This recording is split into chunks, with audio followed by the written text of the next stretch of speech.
nosotros. Hay una pandemia que nos está consumiendo todos los días. Nosotros ya veníamos con la pandemia del hambre y con la pandemia del dengue.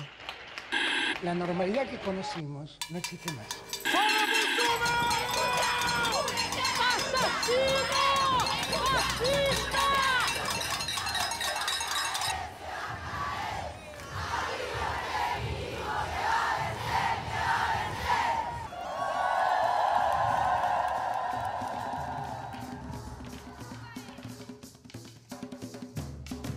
Bienvenidos a Destapar la Crisis, un mapeo de la pandemia en clave feminista.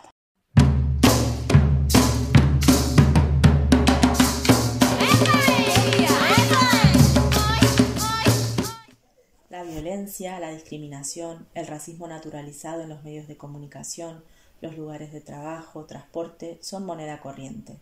Hoy, con el recrudecimiento de la crisis de la pandemia, vemos cómo se relanzan los machismos, autoritarismos, fascismos y racismos. Desde los años 70, el feminismo blanco burgués comenzó a ser cuestionado por grandes luchadoras y pensadoras como Angela Davis. Ella vio en la esclavitud el inicio de los prejuicios y opresiones que persistieron en la vida moderna hacia las mujeres negras. Mientras las feministas blancas lograban luchar por su liberación, sobre las negras caía una explotación multiplicada, por el género, la raza y la clase. La colonialidad presente en nuestras sociedades queda expuesta en su brutalidad en los trabajos de hogar y de cuidados. La marca más evidente es la desvalorización que posibilita que sean las mujeres empobrecidas y racializadas las que sostienen toda la economía.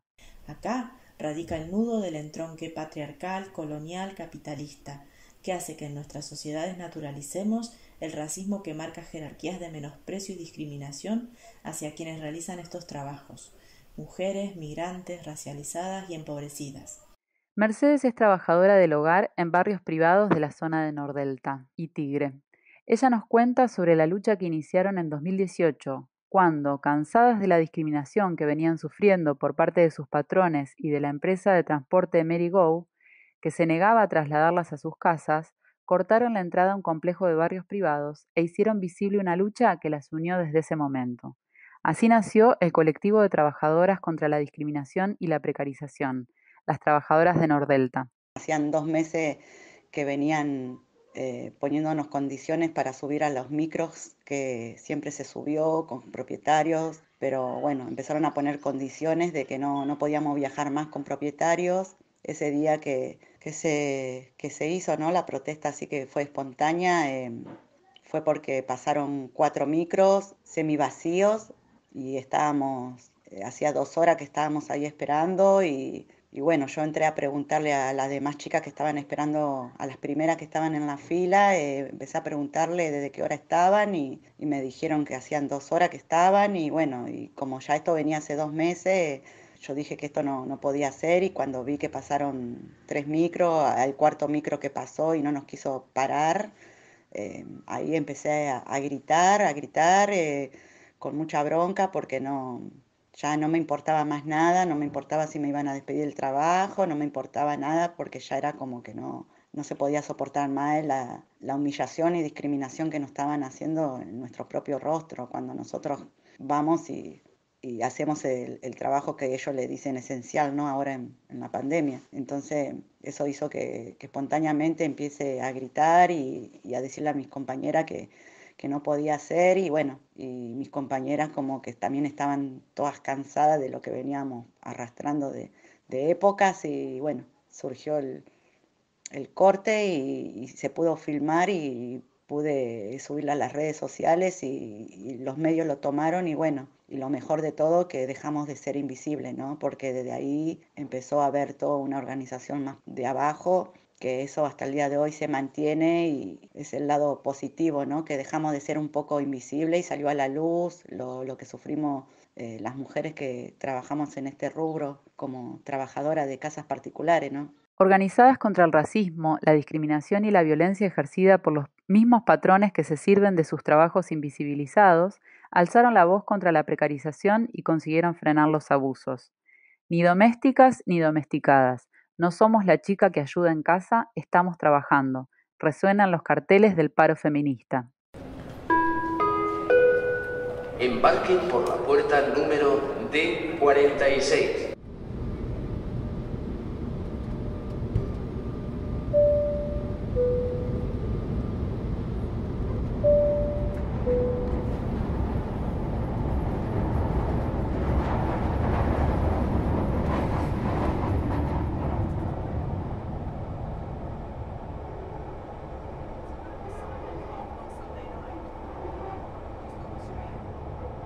Un 10% de las trabajadoras de hogar y de cuidados en Argentina son migrantes. Se movilizan por la necesidad de trabajo desde el interior del país y desde el exterior. En el Estado español, las mujeres inmigrantes en el sector representan un 33%. Otro dato importante es que entre las trabajadoras en régimen interno, el 98% son mujeres migradas. Estamos hablando de que entre las migrantes la mayoría están los 7 días de la semana en su lugar de trabajo, que es a la vez el lugar en el que viven. Es todo, o sea, si tú vienes de un país sin ningún derecho, si vas a otro país que en teoría es más rico, y es más rico porque hemos robado a los países más pobres. Si tú vienes en esas grandes ventajas, nosotros lo que tenemos que hacer es politizar nuestro trabajo. Tenemos que cuestionar los privilegios de unas personas por encima de otras, y lo que tenemos que hacer es salir a la calle, hacer nuestras reivindicaciones, juntarnos los colectivos de trabajadoras de hogar, de mujeres que estamos más empobrecidas, de mujeres que estamos en contra del racismo, que que apostamos por otra sociedad, que queremos dar un cambio total, porque no pensamos que debe haber unas personas por encima de otras. Las mujeres migrantes llevamos como un peso de todo ese racismo que hay, y especialmente que en categorías, ¿no? Mujer negra, mujer indígena, todavía es mucho más complicado en este tema, ¿no? Porque realmente es como un feudalismo y una manera esclavizante de realizar ese trabajo. Cuando es una persona migrante no se reconoce el trabajo, pero que todavía esto aquí, vamos, es que vemos cuando una mujer migrante está realizando un trabajo de empleo de hogar y luego ya a ti se te echa de la noche a la mañana, o cuando escuchamos frases como esta: pero hombre, tampoco hemos hablado de vacaciones. No, usted no tiene vacaciones. O sea, ¿pero esto qué es? O sea, no se me ocurre que a cualquier persona le digan esto, ¿no? De que no tiene derecho a vacaciones, o que no tiene derecho a tener un contrato. Y esto es colonialismo puro y duro, ¿sabes? He trabajado con mis compañeras que están con camas, que son inmigrantes, y la discriminación que ellas sufren es el doble que la de nosotras. No las dejan descansar, aprovechan de sus situaciones por ser inmigrantes, porque están solas.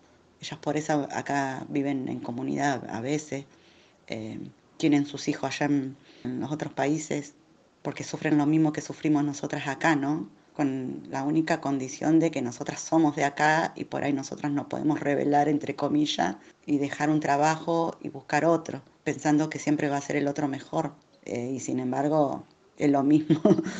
Pero ellas, al estar a veces indocumentadas de esas cosas, se aprovechan más. Por eso a mí miles de veces me han pedido chicas, y cuando te piden chicas te dicen si son de Paraguay o de Perú, mejor, si son inmigrantes. Y yo siempre por dentro digo, claro, porque si son inmigrantes las podés explotar más.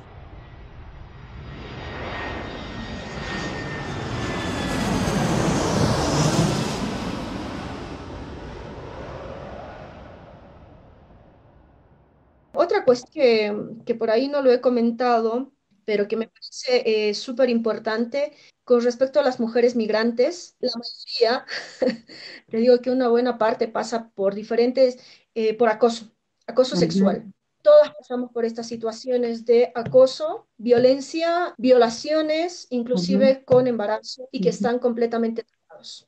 Creo que esa es una de las cosas por las cuales nosotras como mujeres migrantes, particularmente, porque creo que nos pasa a todas las mujeres, pero particularmente como migrantes, eso es algo que sale y que lo pasamos la mayoría, y esto te estoy hablando de nosotras que emigramos a Argentina, ¿no? Están pasando en otros países, como por ejemplo en México, cuando tienen que pasar hacia el lado de Estados Unidos, donde sí o sí saben que van a quedar, que van a ser violadas, pero como único consuelo que tienen es el no quedar embarazadas. Entonces toman anticonceptivos para no quedar embarazadas. Si van a salir vivas, si van a poder lograr pasar la frontera, bueno, van a poder seguir trabajando porque no se van a tener que hacer cargo de otra personita. Entonces yo creo que eso es algo que también hay que empezar a retomarlo porque es una de las cosas que no nos animamos a hablar por vergüenza, por miedo, porque tenemos un montón de traumas, pero hay que hablar. Las violencias se cruzan, se superponen y quedan en la piel, en las historias de vida. Poder alzar la voz juntas, decir basta y organizarnos es la única manera de frenarlas y construir estrategias para exigir derechos. Vulneraciones, desigualdades, violencias y mercantilización no son hechos aislados, no son situaciones puntuales, sino síntomas de un mundo capitalista, colonial, racista y machista. El trabajo de hogar y de cuidados, tal y como está, es una condición de posibilidad para que esta rueda loca siga girando. Revolucionarlo todo sería cambiar esto de raíz. La explotación se siente. El cambio es urgente.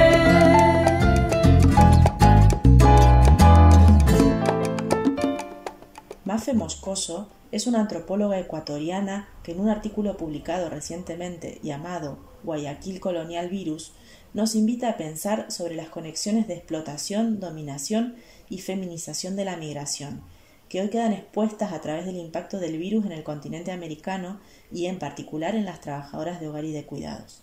El caso cero en Ecuador fue una trabajadora del hogar migrante que regresó al país de origen para visitar a su familia en vacaciones. La primera fallecida en Brasil fue una trabajadora de casas particulares. En Argentina se reiteraron las noticias de famosos que no dejaban salir de sus casas de lujo a las trabajadoras. En abril, un informe de la oficina de la OIT en el país informó que el sector de las trabajadoras de casas particulares es uno de los más expuestos a los riesgos laborales y sanitarios. Muchas continuaron asistiendo a sus lugares de trabajo o se quedaron en ellos, obligadas por sus empleadores o por decidir proteger a sus familias y seguir percibiendo un ingreso.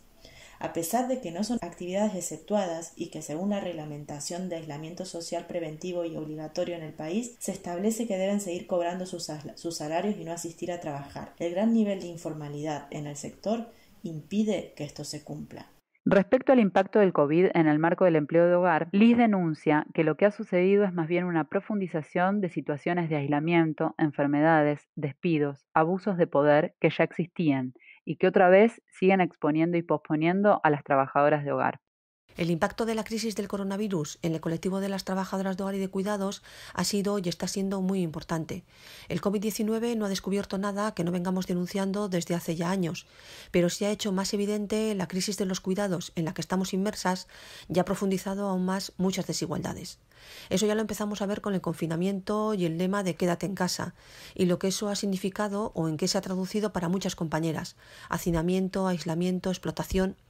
Especialmente sangrante ha sido el caso de las internas, que aunque ya estaban acostumbradas y algo ya saben del confinamiento, trabajando la mayoría 24 horas al día, los 7 días de la semana, esta crisis las ha colocado al límite, con sobrecarga de tareas y responsabilidades, sin respeto a los mínimos descansos y exponiéndolas a mayores situaciones de violencias y acoso.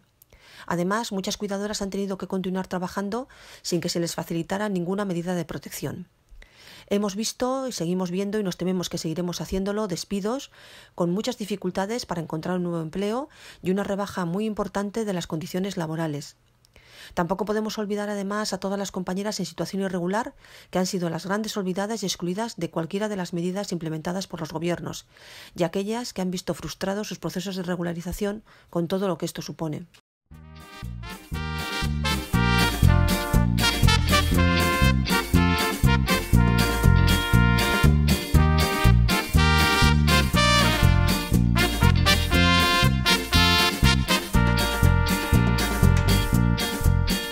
Si Adelita tuviera un contrato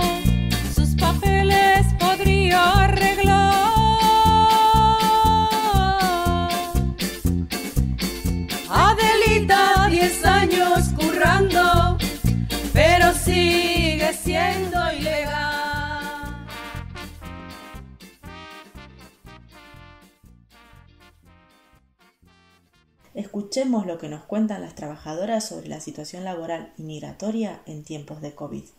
Nuestra situación en la pandemia es muy concreta. Yo me contagié de coronavirus limpiando casa ajena. Fui a limpiar a una casa donde no me avisaron que habían estado contagiados y lo hice y me expuse por 2 mangos. Nuestra situación es elegir entre contagiarnos o no tener ningún tipo de ingreso. Elegir desde ya para nosotras es muy difícil porque te encontrás entre la espada y la pared. Muchas de nuestras compañeras se tuvieron que quedar haciendo el aislamiento, entre comillas, para no decir secuestradas, en las casas de sus patrones cuidando hijos ajenos para que sus propios hijos tengan que comer. Una situación muy violenta. Otras tenemos que andar con permisos truchos, exponiéndonos como lo hice yo. La situación nuestra se agudizó y eso pasa porque veníamos de la informalidad absoluta y en la pandemia hicieron lo que quisieron con nosotras. De lo que ya venía siendo antes un trabajo invisibilizado, creo que ahora pasó a ser mucho peor todavía. Creo que por ahí uno de los trabajos, inclusive que están siendo bastante expuestos y que están ahí como en la primera línea de fuego, son los trabajos de los cuidados, sobre todo de los cuidados hacia las personas adultas mayores. Muchos han perdido su trabajo.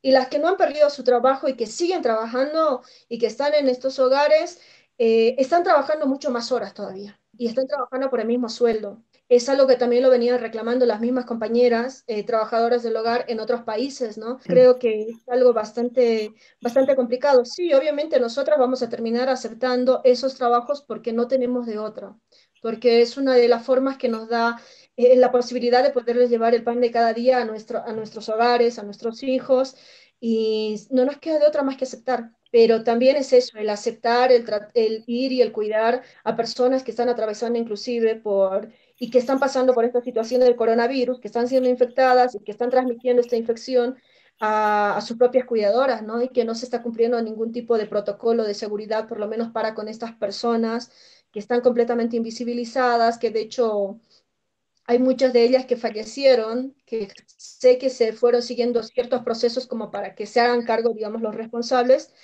pero... Hemos visto, por ejemplo, con lo del COVID, ha sido donde se ha visto quizá que es un trabajo que es sumamente necesario, no necesario, que es imprescindible, pero que no se valora. A las trabajadoras de hogar se les ha cogido como mercancía. Daba lo mismo, no se ha pensado en sus situaciones personales. Había mujeres que tenían su familia aquí y vivían en sus hogares y donde trabajaban han considerado que tenían que resguardar la salud de las personas que vivían en esa casa y a ellas se les ha obligado a estar en esa casa abandonando su domicilio y su familia. Y por otro lado, si los miedos eran distintos, ¿qué ha pasado? Que lo que se ha hecho es despedir a las trabajadoras de hogar y dejarles sin vivienda, sin salario y sin ninguna cobertura social, porque este colectivo no tenemos derecho a cobrar paro, que es otros colectivos, todos los colectivos, cuando uno se queda sin trabajo, empieza a cobrar el paro.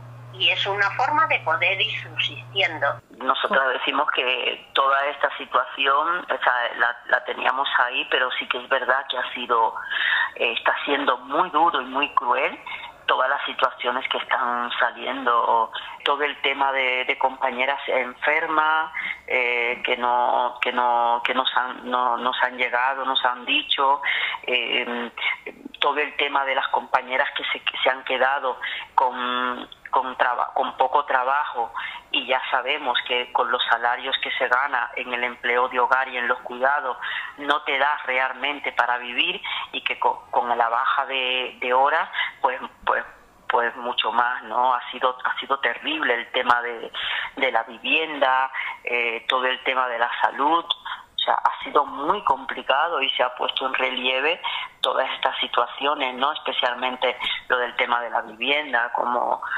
cuando te dicen quédate en casa, no se ha pensado en qué casas tenemos.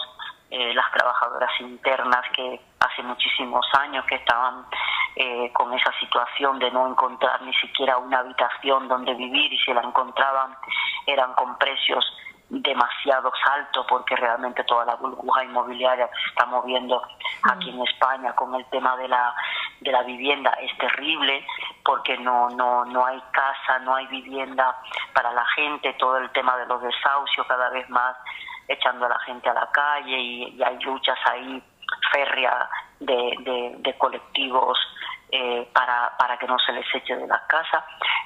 Yo creo que la vulneración de los derechos básicos de las trabajadoras de hogar ahora mismo con esta pandemia se están viendo triplemente vulnerados, porque hay mucha gente que no está reconociendo este trabajo, y no tanto el trabajo, reconociendo ya la persona, teniendo empatía con esas personas que se han dedicado día y noche a cuidar a lo más preciado, y mientras ellos estaban cuidando en sus lugares, y era la persona que estaba ahí la que se estaba haciendo cargo. Adelita, ¿cuánto has trabajado aportando riquezas aquí? Y la crisis ahora te expulsa pa' que te vuelvas a tu país. Si Adelita tuviera un contrato, sus papeles podría arreglar. La complejidad y brutalidad a la que están expuestas las mujeres migrantes de sectores populares racializadas nos da la prueba clara de que esta, como todas las crisis del sistema capitalista patriarcal, no cae de la misma manera en todos los cuerpos. El impacto del coronavirus en las trabajadoras del hogar y de cuidados es enorme, así como el de una amplia mayoría de trabajadores precarizados que están en la primera línea sosteniendo las bases materiales de este sistema, desde sus inicios coloniales extractivos hasta la actualidad neoextractiva global. Cadenas globales de trabajo precarizado que nos llaman a pensar, a desnaturalizar y tramar juntas estrategias políticas, colectivas, para seguir construyendo otros horizontes posibles. Hace 3 años vivo en España. Oficialmente no existo. No tengo papeles. Nativas y extranjeras, la misma clase obrera. Entonces yo creo que sí es una cuestión bastante jodida, donde sí recién va a empezar a profundizarse mucho más esta explotación que se está dando hacia estas personas, ¿no? Si ahora no tenemos trabajo, después no vamos a tener, obviamente vamos a terminar aceptando lo que se nos vengan, los precios que nos den, las condiciones en las cuales ellos nos pongan, lo vamos a terminar aceptando porque necesitamos llevar algo de dinero para nuestras familias, y los que emigramos vamos a necesitar de alguna manera tratar de buscar ese dinero para mandar las remesas a nuestras familias, para que nuestras familias puedan sobrevivir. Muchos de los que han vuelto por lo menos de Chile, y que están volviendo de otros países, porque también están regresando de Brasil, de Argentina, de Perú, de España y demás, van a volver a migrar, pero van a migrar en peores condiciones de las que ya han migrado anteriormente. Creo que definitivamente el organizarnos, el tratar de acercarnos a diferentes espacios sociales, políticos, populares, va a ser una de esas alternativas como para hacerle frente, porque si nosotros migrantes, pero sabemos que el grueso de la gente no se va a acercar a las organizaciones sociales,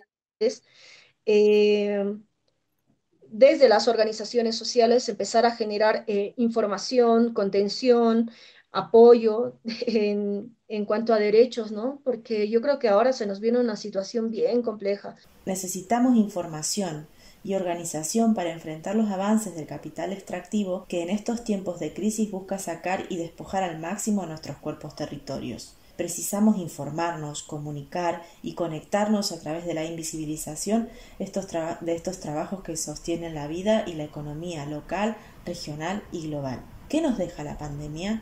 ¿Cómo seguimos fortaleciendo la organización de los trabajadores? Creo que a los estados ahora que menos les va a interesar es si vamos a llegar a trabajar de alguna manera o no. A los estados ahora les conviene que nosotros vayamos como mano de obra mucho más barata de la que estábamos antes para poder salir de esta crisis económica que estamos viviendo, que creo que la única forma para mí sí va a ser a través de la organización y la información. Otra posibilidad por ahora no la veo, sino informar, porque creo que por eso también nosotros nos hemos ido reconociendo como esos sujetos políticos de derecho, ¿no? que creemos que es importante que no simplemente nos vengan a rescatar, sino seamos nosotros mismos los que salgamos de esa situación. Pero no vamos a poder salir de la misma si no tenemos la información necesaria también como para poder salir. El estar organizada y estar sosteniéndonos unas a otras es lo que ha hecho que pensemos y que sigamos pensando en un cambio de mundo, ¿no? De otra manera, porque ha sido lo de estar organizada, de que muchas compañeras y muchas mujeres nos hayamos sostenido unas a otras. Nosotras hemos hecho las cajas de resistencia para sostenernos, porque realmente hemos visto aquí quién hemos quedado fuera y para quién han sido las medidas, ¿no? Yo creo que un gran desafío es seguir organizándonos, seguir viendo que esta sociedad capitalista, racista y patriarcal hay que cambiarla, tenemos que cambiarla, y creo que ha sido muy interesante el cómo los barrios y el pueblo nos hemos organizado para paliar un poco las dificultades que se nos presentaron, que se nos agravaron, porque ya las teníamos ahí, se nos agravaron, y cómo hemos sido capaces de en los barrios organizarse la que se ha organizado para sostenernos unos a otros. Somos nosotras mismas las que estamos ahora desafiando todo esto para poder tener ahí el lugar que nos corresponde. Nosotras como trabajadoras de hogar, si queremos hacer un cambio en esta sociedad, tenemos que empezar a exigir nuestros derechos. Ya tenemos que dejar eso de que ya nos darán, dejar confiar en las buenas voluntades, porque llevamos siglos viendo que hay una parte de la población que no tiene buena voluntad, y nosotros no queremos dejar las cosas a las voluntades de nadie. Nosotros lo que tenemos que es empoderarnos, salir a la calle, reclamar nuestros derechos, exigirlos, porque tenemos la razón, y con la razón se puede ir a todos los sitios. Tenemos que todo esto que se ha visto que se ha aflorado con el coronavirus, tenemos que ponerlo en cuestión. ¿Cuáles son los trabajos que verdaderamente no se pueden dejar de hacer? ¿Y cuáles son las cosas imprescindibles? Y las cosas que no se pueden dejar de hacer es el trabajo de cuidados. En estos tiempos de profundización de todas las crisis, el capitalismo devela de sus bases materiales más crueles y extractivas cuando miramos la cadena de valores que son sostenidos por estos trabajos ahora llamados esenciales. Hoy, la conexión fuerte entre trabajo del hogar y de cuidados, trabajo migrante, trabajo precario, femenino, el colonialismo, el racismo, es un norte de interpretación que nos marca una agenda política. No solo para reconocer estos trabajos invisibilizados desde siempre de manera romántica y simbólica, sino también para exigir derechos laborales, derechos migratorios, para conectar las luchas, para tramar alianzas con los trabajadores campesinos, indígenas, que nos proveen de los alimentos que consumimos, con los trabajadores de la salud, que en todo el mundo están enfrentando esta pandemia sin recursos, en centros de salud desabastecidos por el neoliberalismo, enfermeras, médicas, cuidadoras. Porque, como dice Delia, la arremetida después de la pandemia contra el trabajo migrante precarizado, feminizado, va a ser y está siendo brutal. Más allá de los aplausos, exigimos reconocimiento monetario justo y derechos laborales y migratorios. Tenemos que visibilizar el lugar que ocupamos en esta sociedad, que tenemos que crear redes y tenemos que enredarnos con otras personas, que tenemos que luchar contra este sistema capitalista, neoliberal, patriarcal, colonialista y racista, y que ninguna raza es superior a la otra, que tenemos que seguir juntas y cada vez exigir más lo que nos pertenece. Este fue el tercer episodio de Destapar la Crisis. Nos quedan muchas preguntas abiertas y perspectivas para seguir construyendo juntos este mapeo de la pandemia en clave feminista. Pronto nos seguiremos encontrando en conversatorios, nuevos capítulos para pensar juntos. Algo nos dejan en claro todas las voces, historias y personas con las que hicimos este recorrido. Es necesario encontrarnos, tejernos y crear tramas colectivas para ponerle nombre a estas crisis, enfrentarlas juntos y seguir construyendo los nuevos mundos en que queremos vivir. A la plaza de los jugos quiere mi madre que va. ¿A qué? A denunciar a mi jefe que hace meses no me paga. Vámonos todas, todas, todas, vámonos todas organizadas, vámonos todas, todas, todas a la calle empoderadas. ¡Vamos, prima!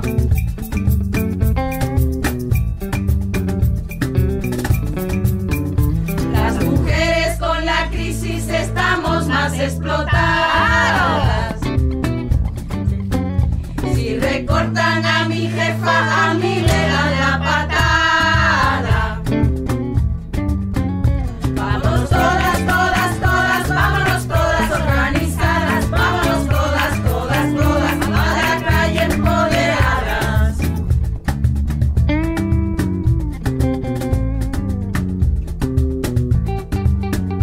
El sistema de mercado no valora los cuidados. Los explota, precariza y recluye a lo privado.